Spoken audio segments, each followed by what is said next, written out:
One of the things I learned from reading Solzhenitsyn is he talked about his moral transformation in the camps. And he said the first thing that transformed him to some degree was looking at people in the camps who did refuse to do immoral things no matter what.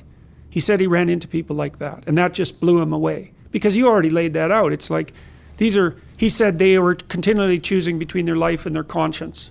And they chose their conscience.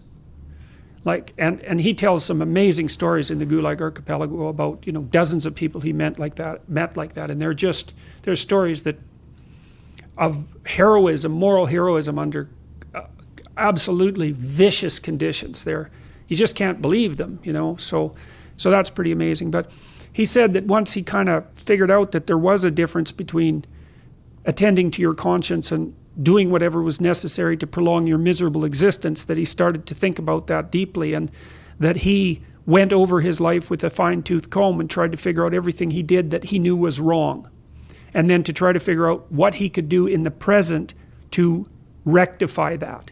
You wouldn't necessarily be able to atone. That's the right way of thinking about it. You do something wrong, and well, maybe you can't even fix it with the person you did the wrong to, but maybe there's something else you could do that would be good enough so that you can think, okay, well, at least those balance out, and maybe I'm a little bit on the side of the positive.